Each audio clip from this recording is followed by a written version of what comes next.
Hi friends, welcome to గాడీస్ గ్రేడ్ 73కి స్వాగతం. ఫ్రెండ్స్, మీరు కొత్తవారు కనుకైతే నా ఛానల్ని సబ్స్క్రైబ్ చేసుకోండి ఫ్రెండ్స్. నేను పెట్టిన ప్రతి వీడియో మీకు నోటిఫికేషన్ వస్తుంది. అలాగే పక్కనున్న బెల్ ఐకాన్ నొక్కి క్లిక్ చేసుకోండి ఫ్రెండ్స్. ఇక మన వీడియోలోకి వెళ్దాం. ఆధ్యాత్మికం భక్తి అంటే ఏంటి? శంకరాచార్యులు చెప్పిన మార్గం ఏంటి? భాగవత ధర్మం ఏం చెబుతోంది? భగవంతుడు అంటే ఇతరుల కంటే గొప్పవాడు అని. లోకంలో మంచి పనులు చేస్తూ ఉండే వాళ్ళను భగవంతుడు అని పిలుస్తుంటారు. భగవంతుడితో సంబంధం కలిగిన వాళ్ళు భక్తులు. భాగవత ధర్మం ప్రకారం భగవాన్ అంటే భగవంతుడు అని, భాగవత అంటే భక్తుడు అని చెప్తారు. అంటే భగవంతుడితో సంబంధం కలిగి ఉండటమే భక్తుడి పని. భగ అంటే అదృష్టం, వాన్ అంటే కలిగి ఉన్న వ్యక్తి, అంటే చాలా అదృష్టం కలిగి ఉన్న వాళ్ళన్నమాట. ధనవంతులు, బలం కలగవాళ్ళు, తెలివైన వాళ్ళు, అందమైన వాళ్ళు, పదవి ఉన్నవాళ్ళు, లోకంలోని సుఖాలను వద్దనుకునే వాళ్లను అదృష్టవంతులు అంటారు. ఎందుకంటే మనిషి సంతోషంగా సంపూర్ణంగా జీవించడానికి ఈ 6 అదృష్టాలు అవసరం. వీటినన్నింటినీ ఇవ్వమని దేవుడిని వేడుకుంటారు మనుషులు. భగవంతుడికి భక్తుడికి ఉన్న సంబంధాల గురించి ప్రాచీన గ్రంథాలు ఎన్ని చెప్పినా అవి లోకంలో మనకు కనిపించే బంధాల్లాంటివే. ఆ 4 మార్గాల్లో ఒకటి శంకరాచార్యులు వివేక చూడామణి గ్రంథంలో మోక్షాన్ని పొందడానికి ఉన్న సామాగ్రిలో భక్తే గొప్పదని చెప్పారు. వేదాలు, ఉపనిషత్తుల్లో ఉన్న జ్ఞానాన్ని తెలుసుకుని వాటికి అనుకూలంగా జీవించడం భక్తికి సంబంధించిన మొదటి మార్గం. జీవాత్మ పరమాత్మ తత్వానికి చెందినది భక్తి. అయితే ఇలాంటి మార్గం అందరికీ సాధ్యమయ్యేది కాదు. సమాజంలోని కట్టుబాట్లు, సాధారణ జీవితాన్ని కాదని ఈ మార్గాన్ని ఎంచుకోవాలి. ప్రకృతిలో ఉన్న ప్రతి ప్రాణిలో పరమాత్మను చూడాలంటే అందరికీ కుదిరే పని కాదు. అందుకే ఈ మార్గాన్ని ఎంచుకున్న వాళ్ళు చాలా తక్కువ. ప్రస్తుత సమాజంలో కూడా ఎవరూ దేవుడి కోసం ఈ భక్తి మార్గాన్ని అనుసరించడం లేదు, కుదిరేది కూడా కాదు. రెండవది, భక్తికి చెందిన రెండో మార్గం పూజలు, వ్రతాలు చేస్తూ భగవంతుడికి దగ్గరవడం. ఇవి ప్రస్తుత సమాజంలో కూడా చాలా మంది చేయడానికి అవకాశం ఉంది. గౌరీ వ్రతం, కార్తీక సోమవార వ్రతం, సత్యనారాయణ స్వామి వ్రతం, వైకుంఠ ఏకాదశి వ్రతం ఇవన్నీ పురాణాల్లో చెప్పారు. దేవాలయాలు, ఇళ్లలో కూడా పూజలు చేస్తూ దేవుడిని వేడుకుంటూ ఉంటారు భక్తులు. రోజువారీ పనులు చేసుకుంటూనే పండుగలు, వేడుకలు, ప్రత్యేకమైన రోజుల్లో ఇలాంటివి చేస్తున్నారు. ఈ మార్గం కేవలం దేవుడిని చేరుకోవడానికి మాత్రమే కాకుండా మనుషుల్లో క్రమశిక్షణ, మంచి ఆలోచనలు కలగడానికి తోడ్పడుతుంది. తోటి మనుషులతో అన్యోన్యంగా ఎలా మెలగాలో కూడా ఆయా కార్యక్రమంలో వినే కథల వల్ల తెలుస్తుంది.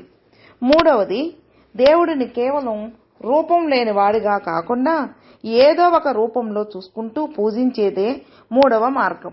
గుడిలో విగ్రహాలు, బొమ్మలు, శిలలు లాంటివన్నమాట.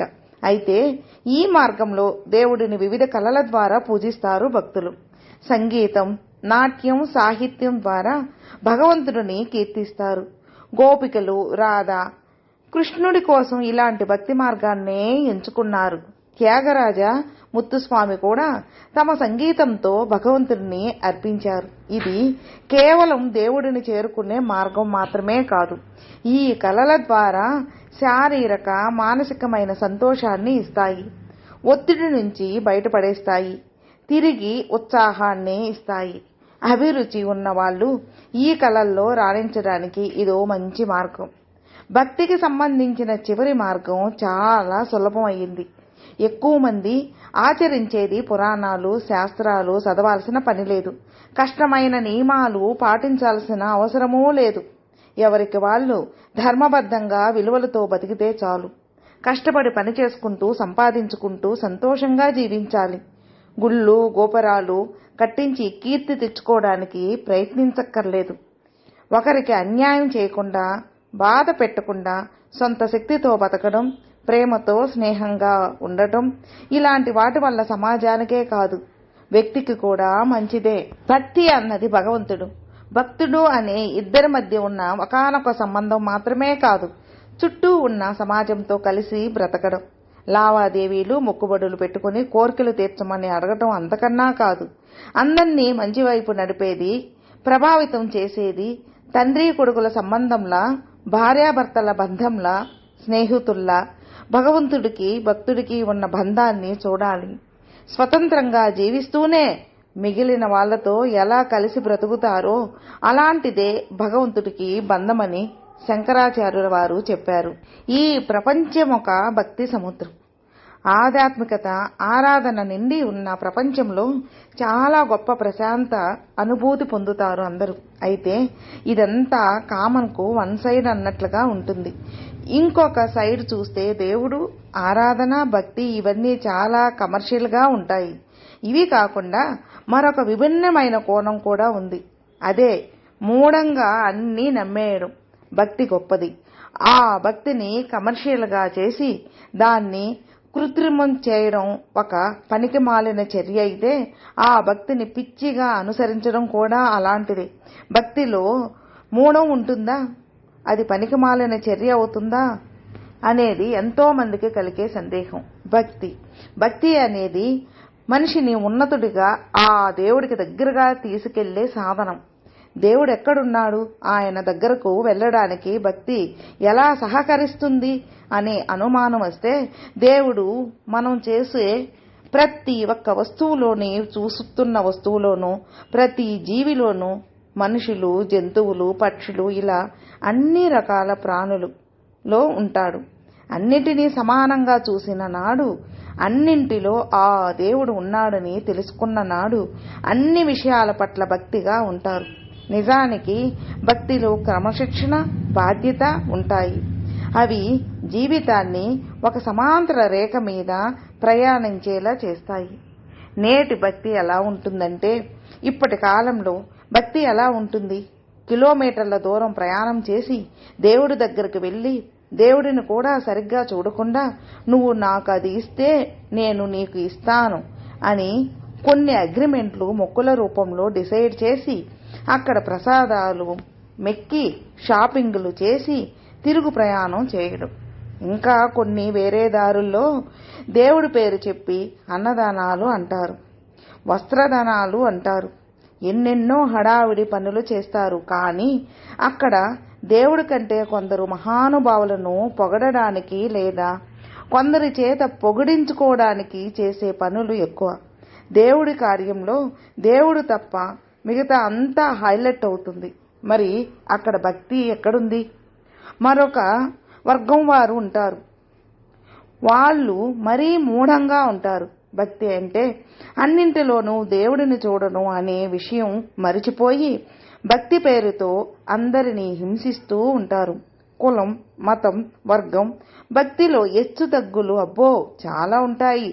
వీటి కోణంలో మనుషులు ఒకరిని ఒకరు తక్కువ ఎక్కువ చేసి చూసుకుంటూ దేవుడి పట్ల విశ్వాసంతో ఉన్నామని అనుకుంటారు. కానీ అందులో భక్తి తప్ప మనుషులు అహంకారం కోసం ద్వేషం, అసూయ వంటివి అన్నీ ఉంటాయి.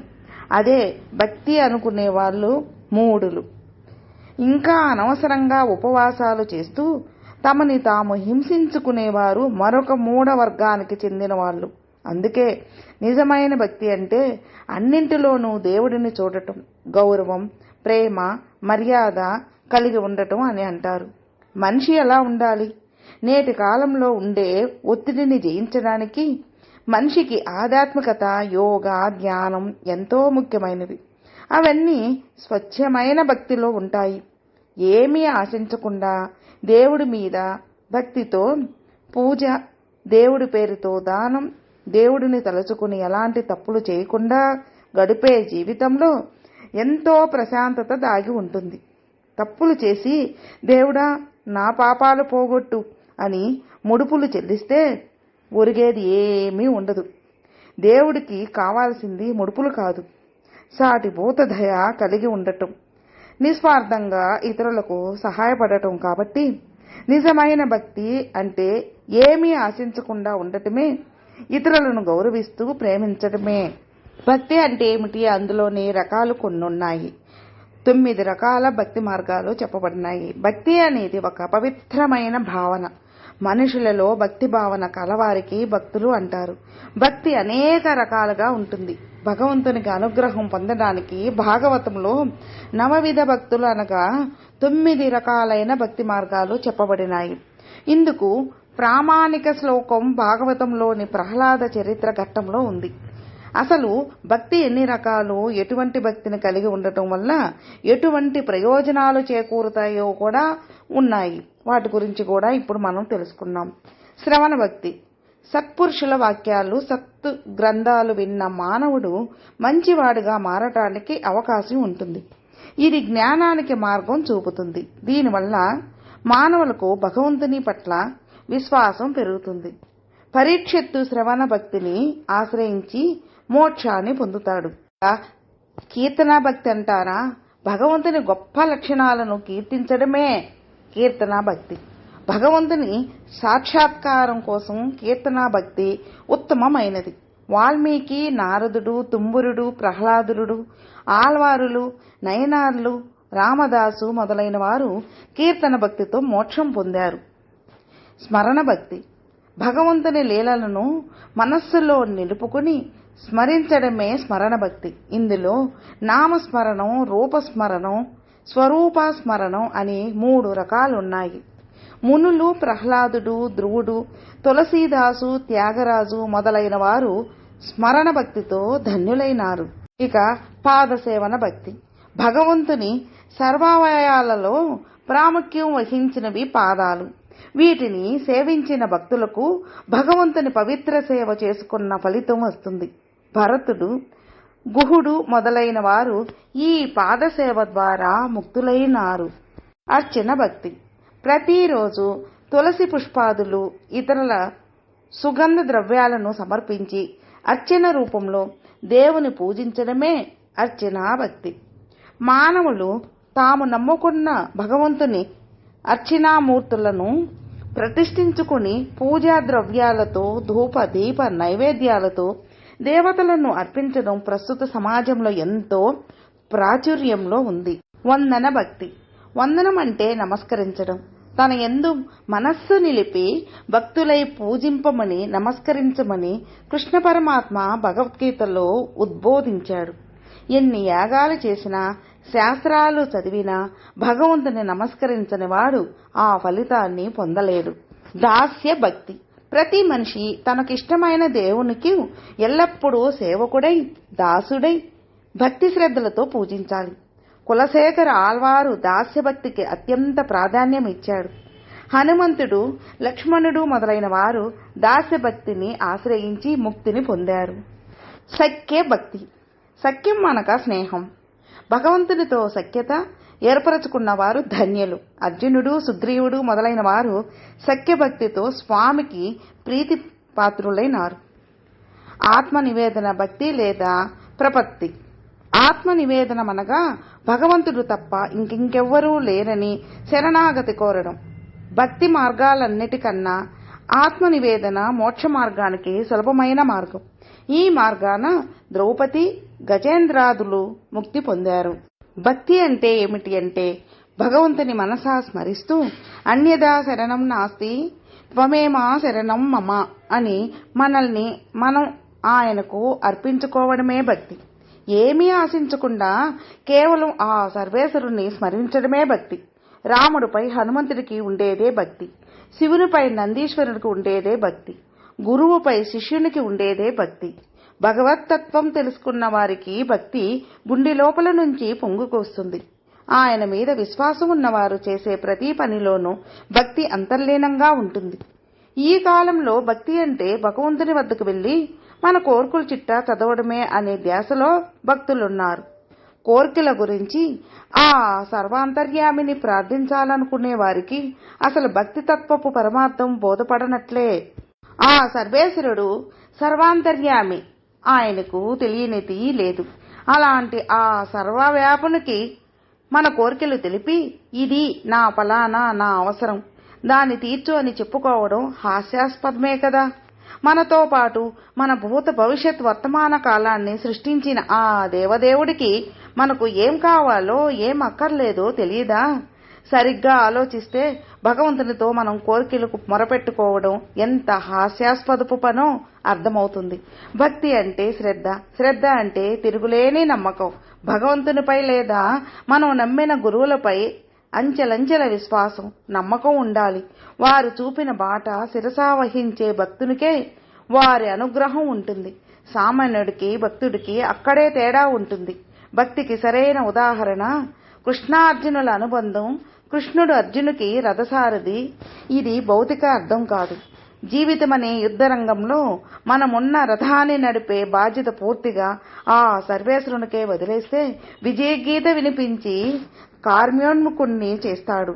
ఆ అంతర్యామి యుద్ధానికి ముందు దుర్యోధనుణ్ణి నేను కావాలా, నా సైన్యం కావాలా అని అడుగుతాడు కృష్ణుడు. ఈ ఒక్కడిని నేనేం చేసుకుంటాను, సైన్యం ఉంటే సరిపోతుంది అన్న విషయవాంఛలోచనలో సైన్యాన్నే కోరుకుంటాడు దుర్యోధనుడు. అర్జునుడు మాత్రం నీవే నా రథసారథి పరమాత్మ అని శరణు వేడాడు. ఫలితం కురుక్షేత్ర విజయం. ఆ అనంత శక్తిని శరణువేడి నా జీవితం అనే కురుక్షేత్రంలో నన్ను గెలిపించు తండ్రి అని మనసా వాచా కర్మన వేడిన నాడు మనిషి తనకు కావాల్సింది అడగకుండానే సమకూరుతుంది. అన్నింటికంటే ముఖ్యంగా మాతృవాత్సల్యం లాంటి భగవంతుని ప్రేమ మనపై అజరామరంగా కురుస్తుంది.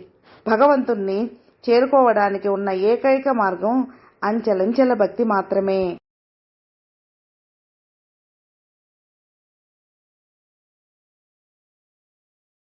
ఆలయాల్లో ప్రతిష్ఠ సమయంలో వేసే యంత్రాలు, చేసే యజ్ఞాల వల్ల చాలా మటుకు శక్తి అక్కడ నిక్షిప్తమై ఉంటుంది. ఆ తరువాత కూడా నిత్యం చేసే జపాలు, అభిషేకాలు, అష్టోత్తరాలు వీటన్నిటి వల్ల కూడా ఆ ప్రదేశమంతా ఒక శక్తి కేంద్రంగా విల్లిసిల్లుతూ ఉంటుంది. అలాంటి పవిత్ర ప్రదేశాలు కావటం వల్లే అక్కడికి వెళ్ళిన వాళ్ళ మనసు హాయిగా ఉంటుంది. మరి అలాంటి ప్రదేశాలకి వెళ్ళినప్పుడు చేయకూడని పనులు కొన్ని ఉంటాయి. అవేంటో తెలుసుకుంటే ఇంకా మంచిది కదా. ముందుగా ఆలయానికి కాలినడకన వెళితే తప్పనిసరిగా కాళ్ళు కడుక్కుని గాని లోపలికి వెళ్ళకూడదు. లోపలికి వెళ్ళిన తరువాత గుడి చుట్టూ ప్రదక్షిణ చేస్తారు. అలా చేసేటప్పుడు ధ్వజస్తంభానికి గర్భగుడికి మధ్య నుంచి వెళ్ళకూడదు. ధ్వజస్తంభం చుట్టూ తిరిగి చేస్తేనే ప్రదక్షిణ పరిపూర్ణం అయినట్టు. దేవుడిని దర్శించడానికి వెళ్ళేటప్పుడు ఉత్తి చేతులతో వెళ్ళకూడదు. ఇక గుడి లోపలికి వెళ్ళిన తరువాత ఎప్పుడు దేవుడికి ఎదురుగా నిలబడకూడదు. పక్కగా నిలబడి నమస్కరించాలి. అలాగే తీర్థం తీసుకునేటప్పుడు శబ్దం చేయకుండా తీసుకోవాలి. తీర్థం పుచ్చుకున్నాక ఆ చేతిని తలపై రాసుకోకూడదు. ఎందుకంటే మన తలపై పెట్టే శటారి మీద దేవుడి పాదాలు ఉంటాయి. ఆ శటారి సాక్షాత్తు దేవుడి పాదాలతో సమానం. అలాంటి దేవుడి పాదాలకి మనం ఎంగిలి చేసిన చెయ్యి అంటుకుంటుంది కాబట్టి తీర్థం పుంజుకున్న చెయ్యి తలపై రాసుకోకూడదు. అలాగే ప్రసాదాన్ని కింద పడకుండా తినాలి. దర్శనమయ్యాక చాలా మంది గుడిలో ఉన్న పురోహితుడిని దండం పెడతారు. అలా పెడితే దేవుడిని అవమానించినట్టే అవుతుంది. అంత పెద్ద పరమాత్ముడు మన కళ్ళ ముందు ఉండగా మానవ మాతృలైన వారికి దండం పెట్టడం ఆయనని కించపరిచినట్టే అవుతుంది కదా. ఆలయంలో కూర్చునేటప్పుడు మన వెనక భాగం దేవుడి వైపు కూర్చోకూడదు. ఆలయంలో కూర్చున్నప్పుడు దైవ సంబంధమైన విషయాలు కాకుండా వ్యక్తిగత విషయాలు మాట్లాడకూడదు. ఆలయ ప్రాంగణంలో దేవతలు నివాసం ఉంటారు. నిరంతరం దైవ ప్రార్థనలో ఉండే వాళ్ళని మనం విసిగించడం ఎంతవరకు సబబో ఆలోచించండి. దేవుడికి దండం పెట్టేటప్పుడు ఒక చేత్తో ఎప్పుడూ దండం పెట్టకూడదు. 2 చేతులు జోడించి దండం పెట్టుకోవాలి. అలాగే శాలువా గాని కమ్మలి లాంటిది కానీ కప్పుకుని దేవుడిని దర్శించకూడదు. అలాగే తలపై టోపీ పెట్టుకుని గుడిలోకి వెళ్ళకూడదు. గుడిలో పూసిన పువ్వులను కోసి మళ్ళీ గుడిలో దేవుడికే పెట్టమని ఇవ్వకూడదు. అలాగే గుడిలో పువ్వులని ఇంట్లో పూజకి ఉపయోగించకూడదు. ఆలయ మండపంలో భోజనం చేయకూడదు. తిన్న ప్రసాదం పొట్లాలని అక్కడే పారేయకూడదు. దేవుడికి హారతి ఇచ్చి మనకి చూపించినప్పుడు దానిని కళ్ళకి అద్దుకోకూడదు. అలాగే పిల్లలకి కూడా అద్దకూడదు. వీలైనంత వరకు ఆలయానికి వెళ్ళినప్పుడు భక్తులకి బిచ్చగాళ్ళకి అన్నదానం చేయడం మంచిది. ఇలా భగవంతుడిని చూడడానికి వెళ్ళినప్పుడు ఆయనకి ఇష్టమైనట్టు ఉంటూ అతని అనుగ్రహానికి మనం పాత్రులు కావాలి. ఫ్రెండ్స్, విన్నారుగా. ఫ్రెండ్స్, మీకు ఈ వీడియో నచ్చితే లైక్ చేయండి, మీ ఫ్రెండ్స్కి షేర్ చేయండి. సబ్స్క్రైబ్ చేసుకున్నట్లయితే ప్లీజ్ సబ్స్క్రైబ్ చేసుకోండి. నేను పెట్టిన ప్రతి వీడియో మీకు నోటిఫికేషన్ వస్తుంది. అలాగే మీ అభిప్రాయాన్ని కామెంట్లో మెసేజ్ చేయండి. ఓం నమః శివాయ నమః.